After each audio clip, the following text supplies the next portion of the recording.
Bismillahirrahmanirrahim. Assalamualaikum warahmatullahi wabarakatuh. Bapak-bapak, ibu-ibu, mas-mas, mbak-mbak, khususnya adik-adikku sekalian yang dirahmati Allah dimanapun Anda berada. Kembali di Iip Channel bersama saya Iip Wijayanto.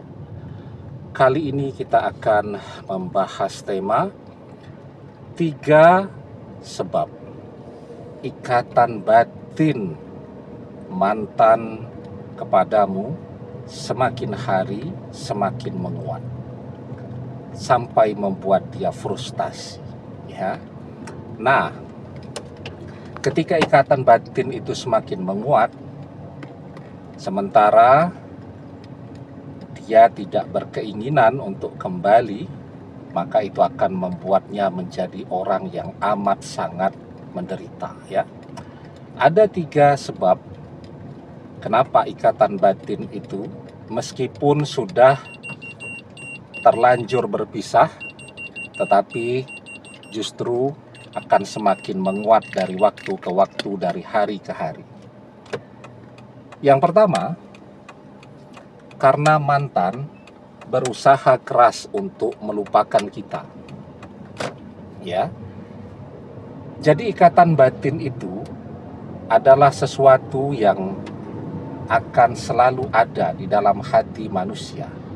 Sekali batin itu terikat, maka selamanya dia akan selalu terikat. Jadi contoh, ya, misal banyak juga kan, ya, anak-anak yang bertengkar dengan orang tuanya, kemudian bermusuhan tuh dengan orang tuanya, tidak saling bertegur sapa, tidak saling mengunjungi, tidak pernah telepon, dan seterusnya. Mungkin di permukaan mereka bisa terlihat ketawa-ketawa, terlihat santai, dan seterusnya, tetapi di dalam kesendiriannya, di dalam lubuk hatinya yang paling dalam, mereka adalah orang yang sangat menderita, saling merindukan. Orang tua yang dimusuhi oleh anaknya akan selalu kepikiran tentang anaknya tadi. Anak yang memusuhi orang tuanya juga demikian, sampai dia selalu merasa gelisah, setiap saat kepikiran. Semakin kuat dia berusaha untuk melupakan, misal anak tadi melupakan orang tuanya, maka semakin dia menderita. Orang tua juga begitu, meskipun anak ini nakal dan susah diatur seperti apapun, sekuat apapun dia berusaha untuk melupakan si anak tadi, dia akan selalu kepikiran, ya. Dan semakin kuat dia berusaha untuk mengabaikan si anak tadi, itu akan membuat dia menjadi semakin menderita. Begitu juga dengan mantan. Ketika mantan berusaha untuk melupakan kita, justru itu akan membuat ikatan batin semakin kuat dan membuat dia menjadi semakin menderita. Jadi ketika komunikasi itu lancar, ya, antara anak dan orang tua, ya, ketika mereka jauh, ya kepikiran, tapi tidak sesering ketika mereka berusaha untuk saling melupakan. Jadi ketika mereka saling melupakan, ikatan batin mereka justru semakin menguat. Ketika mereka berusaha untuk saling menjauh, saling menghindar, ikatan batin tadi justru menjadi semakin kuat, ya. Itu yang pertama sebabnya, karena mantan berusaha untuk melupakan kita.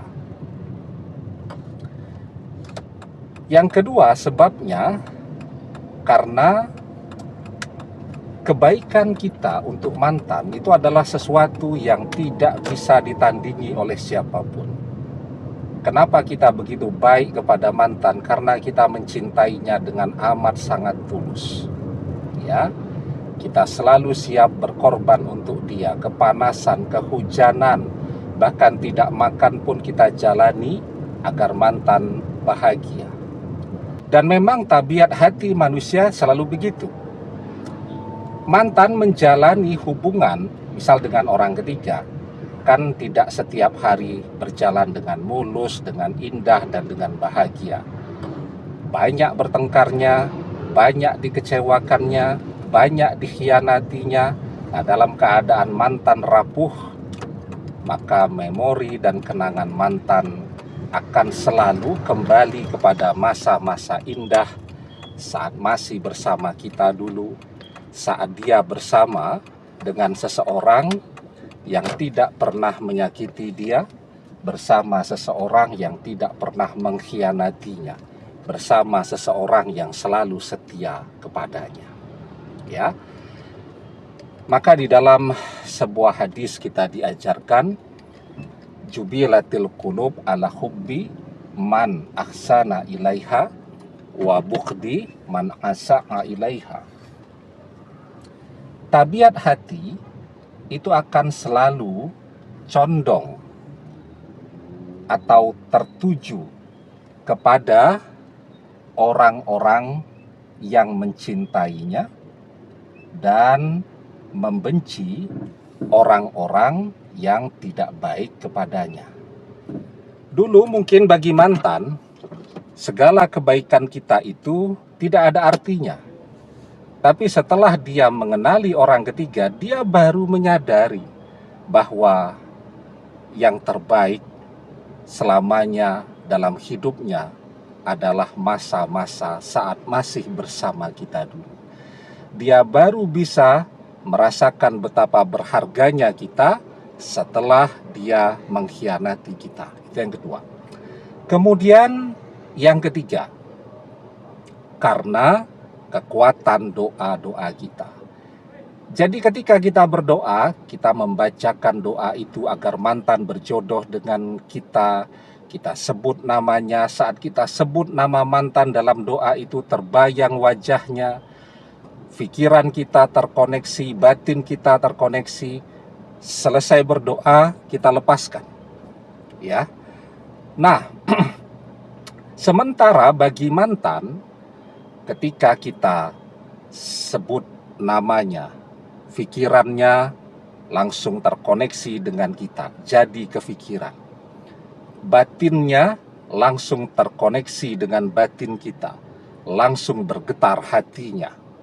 Ya, jadi saat dia kepikiran, 2-3 jam kemudian kita berdoa kembali, dia kepikiran lagi, dan seterusnya seperti itu. Dan itu akan memperkuat ikatan batin mantan kepada kita tanpa kita menyadarinya, karena setiap selesai berdoa kita melupakan itu. Sementara mantan justru menjalani hari-hari dengan memikirkan kita. Nah, jadi karena 3 sebab itulah, setelah perpisahan itu terjadi, sesungguhnya mantan, ikatan batinnya justru semakin menguat dengan kita. Dan itu akan membuat dia jadi frustasi bahkan. Dia pengen bisa melupakan kita. Dia pengen bisa lepas dari bayangan-bayangan tentang kita. Semakin kuat dia berusaha, semakin kuat pula kenangan, kerinduan, dan seterusnya kepada kita muncul di dalam hatinya setiap saat. Demikian, semoga bermanfaat. Wallahu a'lam bissawab, billahi taufik wal hidayah. Assalamualaikum warahmatullahi wabarakatuh.